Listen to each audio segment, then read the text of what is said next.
Estou aqui, meu bebê, estou.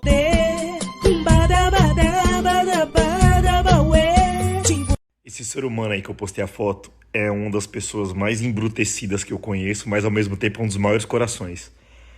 Ele foi meu primeiro patrão, ele é irmão da minha mãe, tio Roque. E ele tinha um supermercado quando eu tinha 12 para 13 anos, 13 anos para ser mais exato. E ele me deu meu primeiro emprego. Ele e a filha dele, a Luana, que é maravilhosa demais, é uma pessoa que eu amo. Também ela é mais brutona, assim, eles eram mais ponta firmes, assim, eles foram muito rígidos comigo durante esse período. E tinha umas coisas muito engraçadas que aconteciam. Primeiro que eu, eu tinha a liberdade de passear pelo supermercado e eu tomava Danone. O dia inteiro eu passava tomando Danone, comendo pão com requeijão, pão com mortadela. Acho que foi a época que eu mais comi tudo que eu tinha vontade a minha vida inteira, porque eles me davam essa liberdade, isso era uma coisa maravilhosa. Mas eu vou explicar uma coisa muito interessante que acontecia. E ele era casado com uma tia minha que eu amo de paixão, porque ela era assim, ela era doce. Uma pessoa doce de lidar, tia Lã. Jusilã, o nome dela, mas tia Lã. Gente, ela é uma das pessoas mais encantadoras que existe, assim, porque ela era muito meiga, muito doce e gentil na maneira de lidar com as pessoas. E ele e a filha dele, a Luana, já eram mais brutões, assim, sabe?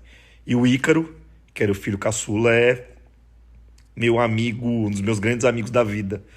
Só que eu já queria aprender a falar inglês, aprender a falar francês, espanhol, queria saber sobre geografia, sobre história, sobre literatura. Então, eu sempre estava com um livro, eu sempre carregava uns livros comigo o tempo inteiro. E o mais engraçado era o seguinte. E aí eu lembro que o sistema de trabalho era bem rigoroso, assim, só que existia uma parte do dia que rolava uma certa folga. Por quê? Porque tinha um período que o mercado não tinha movimento nenhum, era um mercado na periferia, no Alvarenga. Exatamente em frente a uma escola chamada Termomecânica. Esse mercado teve um ano que foi assaltado umas 7 vezes. Era bizarro, assim, tinha dia que a gente abriu o mercado, depois de uma hora o mercado era assaltado. Era tenso demais, gente, era tenso, porque é dentro de uma região bem periférica, assim, em São Bernardo. Mas um povo muito alegre que frequentava lá. Eu fiz várias amizades nessa época, especialmente com a galera que trabalhava lá. Sinto saudade de grande parte das pessoas que eu convivi. Por que eu cheguei nisso? Porque eu quero dar uma explicação sobre uma das coisas que mais mudou a minha vida, a minha mentalidade. O que muitas vezes, muita gente encararia como alguma coisa que gera mágoa, que gera, sei lá, remorso. Em mim, não. Em mim foi um fator propulsor. Foi um fator que eu utilizei para me motivar. Eu vou explicar por que vocês vão entender. E aí, gente, o meu tio, o que ele fazia? Nesse período que ele me pegava estudando, ele me dava ele era super generoso para eu poder comer o que eu quisesse.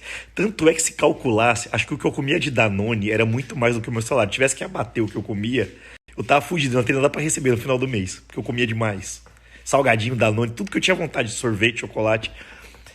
Mas aí, o que acontece? Toda vez que eu sentava para estudar nos períodos de folga, ele ficava incomodado, porque ele não, meu tio não, grande parte da minha família não teve acesso à educação. Eles tiveram que trabalhar muito cedo, tiveram que ralar muito. Isso é admirável neles. Minha avó vendia cocada para sustentar os filhos. Eram, acho que 11 filhos, se eu não me engano. E ele ficava puto com isso. Aí ele pegava, quando ele me via estudando, ele catava e me chamava, me gritava meu nome, Sassá, que é meu apelido de infância, Sassá Mutema.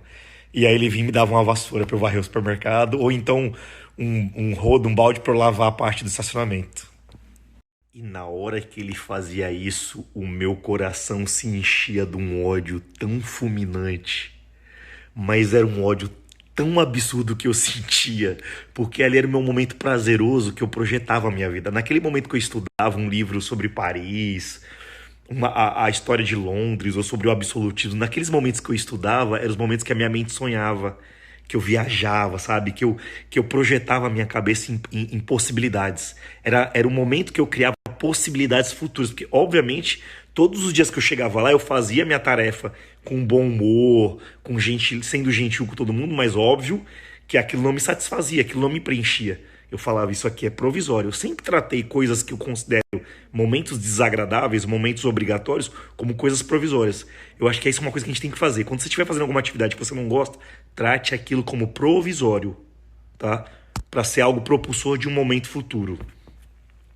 Hoje em dia, com uma visão muito mais evoluída, com uma visão muito mais trabalhada, repensada e refletida com relação a tudo que eu vivi, toda a minha trajetória, se você parar para pensar, essa vassoura que ele me entregava, o ódio que ela me gerava, a insatisfação que ela me gerava, porque ela tirava do meu momento de sonho, ela foi a coisa mais fundamental que me aconteceu. Porque foi ela que me motivou a jamais querer perpetuar aquela situação, a jamais querer prolongar aquela situação. Se ele me gerasse uma zona de conforto ali, o tempo inteiro da minha vida, eu ia permanecer lá por muito tempo. E não teria feito coisas, não teria criado uma dinâmica na minha vida para buscar outras possibilidades, para buscar outras oportunidades.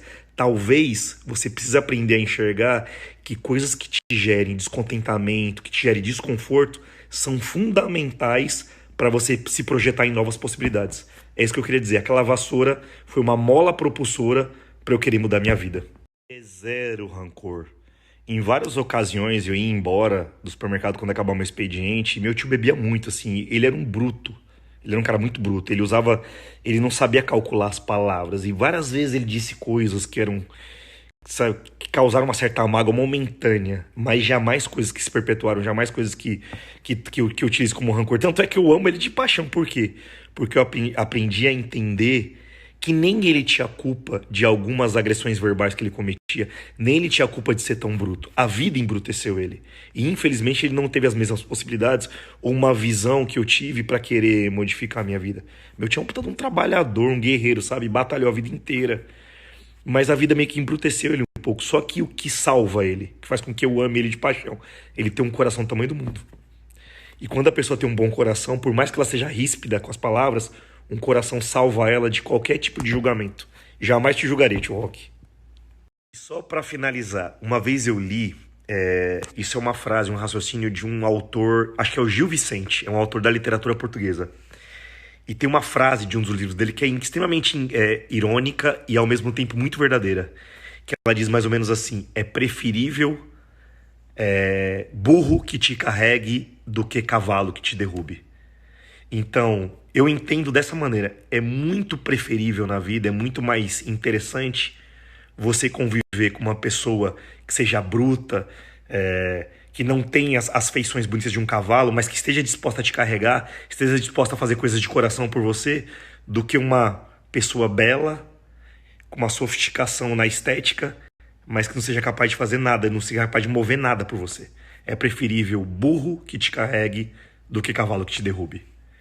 Espero que faça sentido pra vocês o que eu tô falando, porque isso me lembra muito a minha relação com meu tio.